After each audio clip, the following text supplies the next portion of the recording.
Yay! I am so glad you're here. We are continuing to build a rainbow of projects in celebration of Pride Month by doing our series Roll for Rainbow. Roll for Rainbow. Where we have little polymer clay beads inside this little candy dispenser machine that each symbolize the colors on the 8-color pride flag. So we dispense a bead at random to determine what color we're going to use, and then roll a d8 on this chart to see what kind of project we're going to make. So far, we've done yellow, pink, and green, and I can't wait to see what we're going to do today, so let's get rolling. Okay, our color for today is turquoise, and the dice decree our number is 6, which is weaving. My camera is focusing on something in the back. Okay, so we got turquoise and weave. Problem is, these are the only 2 turquoisey yarns that I have, and I don't have very much. I'm thinking we might have to get a little bit creative with what material we're weaving. Now, I have seen people weave with scrap fabric before, so I'm gonna see if I have any turquoise fabric that I can just cut into strips and see how that goes. And then I think from there we'll kind of figure out what we're gonna make with it. I don't know, let's figure it out. After a little bit of digging, I did find another turquoise yarn, but there wasn't a lot, so this is how big the project is going to be. What it will be used for, I guess we'll just have to wait and see once the weaving is done. I started with this fabric scrap from a bundle of turquoise fabric I had tucked away. I don't think I cut it into a thin enough strip because the warp strings were very visible, which is okay. The one thing about weaving with the fabric was having to flip it to make sure that the pattern was visible on the outside, but that's not a big deal. For the rest of the piece, I wasn't really thinking about the pattern when choosing the next strip of fabric to use, but looking at those stripes, I think I absentmindedly fell into one.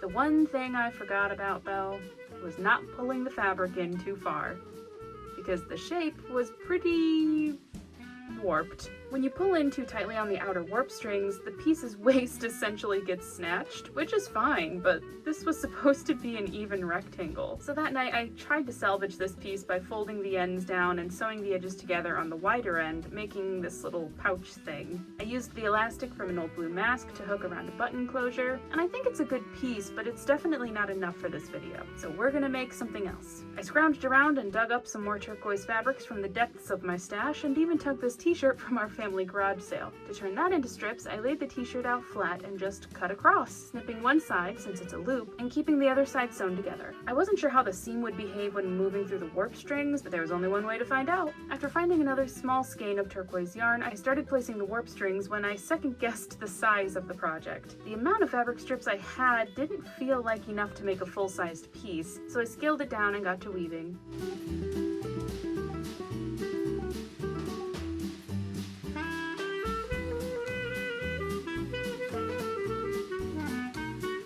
That very first row had me second-guessing how the rest of this would go. But to secure it in place, I did a twining stitch before going any further.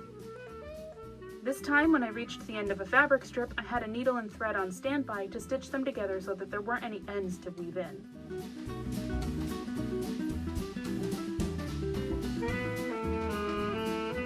Over and under and over and over again.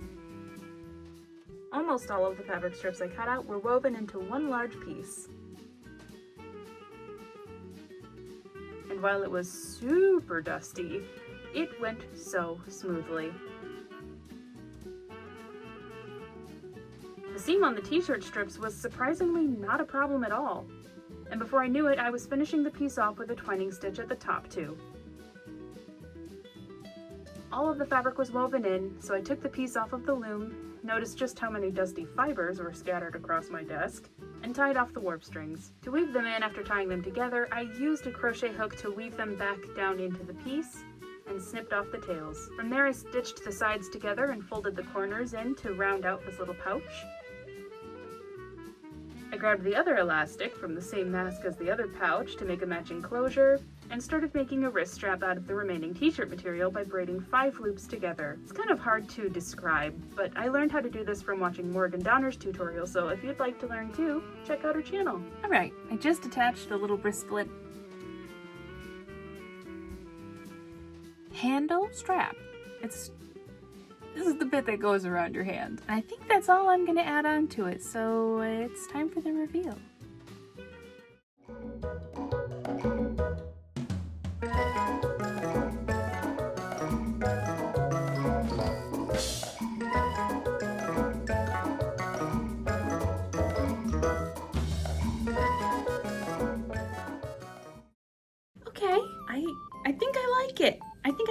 both. No, I don't think. I know I like them both. Not only was this satisfying to see come together, but it was also an interesting experiment because I don't think I've woven with anything on the loom that hasn't been yarn. So this was fun to see what else I could use my fabric scraps for. It's a little messy, admittedly, but this one was the first one and I kind of learned what to expect when using the fabric. The fabric catches on the yarn warp strings a little bit, especially when it's cotton and poly broadcloth blends. They were a little bit more sticky trying to pull them through. But the t-shirt material went through like a breeze. I think I'm definitely going to do the t-shirt weaving again because I feel like t-shirts are one of those things that we generate a lot of throughout our lives, whether we buy them ourselves or we get them for events or, you know, I think we just generally end up with a lot of t-shirts, or at least I have. And I think I just found another way to use them because I really like how this turned out. I think weaving in that silky material helped create this nice textural difference, and just, you know, the color variation was fun. But the jersey knit material makes it squishy, which is delightful. I just want to like squish it every time I have it in my hands, especially the strap. Doing the braiding that I learned from Morgan Donner's channel years ago, I love doing it. Number one, it's just really fun and satisfying to just sit there and make a big braided woven thing. But doing it with t-shirt material, it's so squishy. And because it's t-shirt, it's very comfortable and it gives a little stretch. This was a lot of fun. And I did each of these in a day. So it's a nice one-day make. I did put a mask on while I was weaving with the t-shirt material because, oof, there were lots of fibers in the air and it didn't feel good to breathe that in. So while the jersey knit material from the t-shirts doesn't fray like you see the other ones fraying, it does generate a lot of small fibers that kind of go in the air and all over your workspace, which I don't think is good to breathe in. So if you do try this, which you can even if you don't have a loom, you just need a big piece of cardboard, I would say be wary of that. There was something else that I was going to mention. I don't remember what. Must not have been important. So yeah, I like how both of these turned out, and if you do too, you can let me know by hitting the like button. And if you want to see what's next in the series and join the channel, hit the subscribe button. And if you want to know when I post, hit the notification bell. YouTube will let you know. Once again, I am doing a condensed version of this series over on my Instagram, where I'm also hosting a fundraiser. So if you'd like to help support that in any way you can, there it is. I think the last time I checked, we'd already raised $34, which is fantastic. Thank you to everyone who donated. That's amazing. And yeah, thank you so much for watching. I'll see you next time. Bye.